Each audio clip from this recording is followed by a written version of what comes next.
Hello, today I'm going to go over a subject that many of us deal with on a daily basis, and that is the issue with our weight. Whether it be underweight or overweight, which both of them are actually unhealthy for our bodies. Um, so I know there's a lot of gimmicks out there that claim that if you take this pill, if you rub this cream in, if you stick this patch on, the pounds are just going to melt off and you don't have to do anything else. You can continue eating all your favorite foods and you don't have to exercise.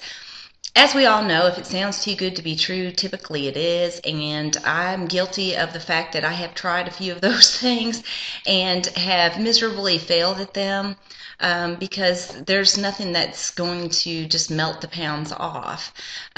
Typically, if you will pay attention to most of those things, they all tell you to add water, drink a lot of water, and that's basically what you lose, and then you end up gaining more weight back because you think you can just eat anything that you want. But typically what you're losing is just the water weight, and then you end up gaining the weight back, and because you didn't change anything in your lifestyle, in the way you do things. So it comes back, and usually you'll gain a few extra pounds with it. Now, what I do in the few simple steps that I've gone through, in the past few months, I have lost 47 pounds. And the way that I did that was I finally made the decision that there was something that I was going to do about my weight, and I was going to get rid of it no matter what it took. And one of the things that I did that I didn't really care for, and a lot of people won't like to hear, is I did incorporate water. Water is very important for our bodies. You need to take your weight and you need to divide it by 2, and that's typically about how many ounces that you need to drink minimal per day, just for your body to function properly and to release the toxins and things that our bodies hold. Because when we don't get enough water in our bodies, since our bodies is made up of about 80% of our bodies is made up of water. When we don't feed it enough water, it stores and it retains any water that it can get to, because it's afraid that it's going through a drought and it's not going to get any water. So we always carry around that extra weight, and you can actually gain 10 pounds or more just with water weight. So it's really important for us to make sure that we get enough water in our bodies. You need to eliminate sodas. Carbonated drinks are one of the worst things that we can put into our bodies. And even if they're diet sodas, they're not good for you. I am an avid Diet Coke-aholic and have drank Diet Coke since I was 12. I'm now 41, and it's really not good for you. For one, since it's a diet soda, it contains a lot of sodium, which of course makes us retain more water. And so that makes us heavier, but it also has the aspartame in it, and it's just basically a poison for your body and causes all kinds of health issues.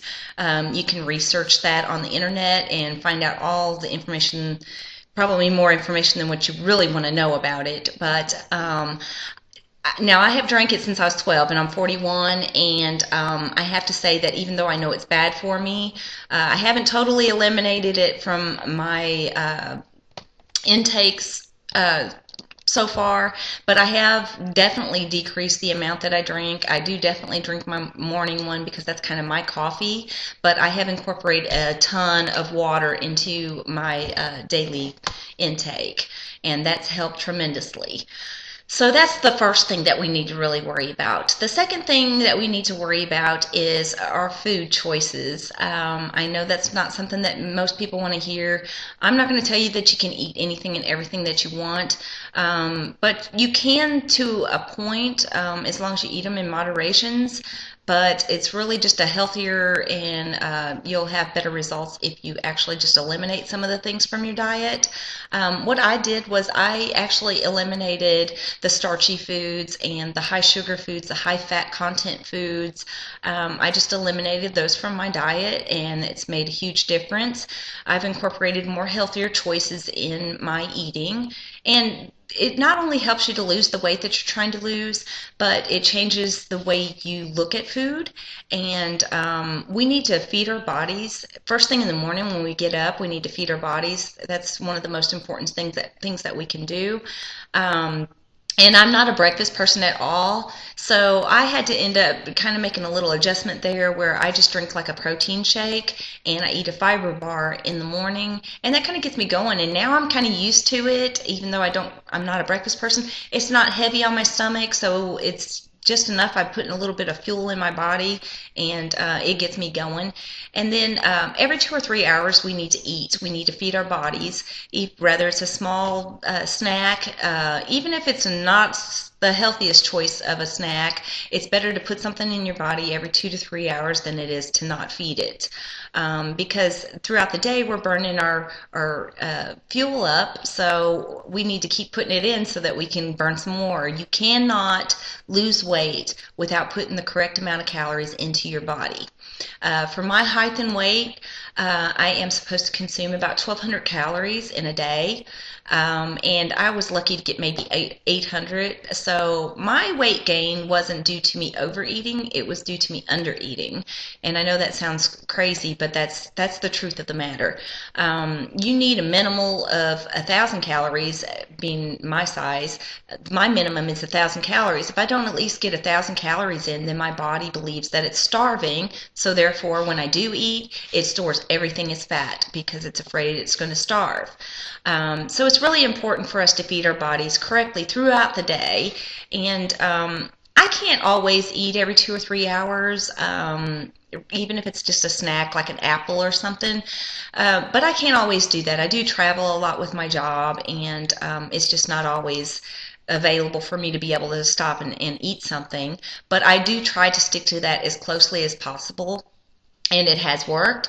And I eat a lot more fruits and vegetables that are good for you, and I eat a lot of fish and turkey and chicken and things like that. I don't eat a lot of greasy, fried, fatty foods, which are so delicious, but if you actually get on the internet and you research it, you can find different ways of cooking things where it still kind of almost tastes like it's fried. It's just as good, and but it's a lot healthier for you, and it's not got all that oily, greasy, nasty stuff that's so bad for our bodies. So other than the water and the food, of course, the last thing that nobody wants to hear is that you do have to incorporate physical activity into your daily routine. If you're not getting physical activity, then you're not doing yourself any favors. You need to try to do something, even if it's just 30 minutes a day. Now, I like to walk, so that's what I chose to do. I chose to walk about 5 miles in a day.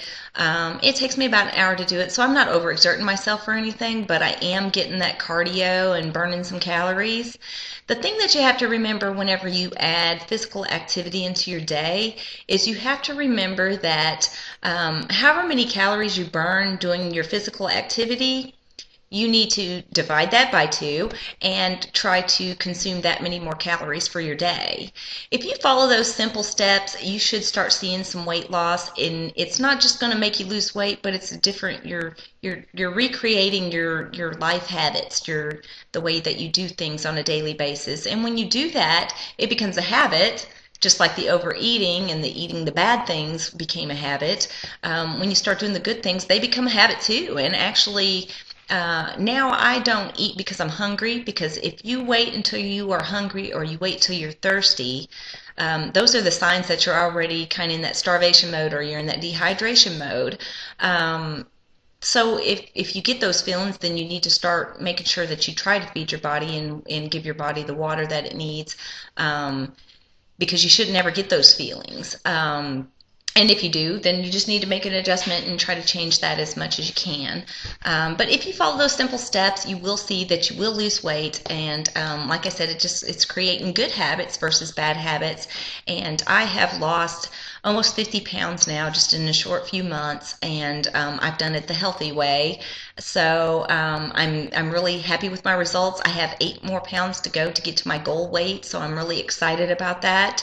And I hope these tips help you to lose weight, and just know that if it sounds too good to be true, typically it is. So nobody's going to get anything without some dedication and hard work. So unfortunately, that's probably not what you wanted to hear, but those are the truths. So good luck with your weight loss, and thank you for watching my video.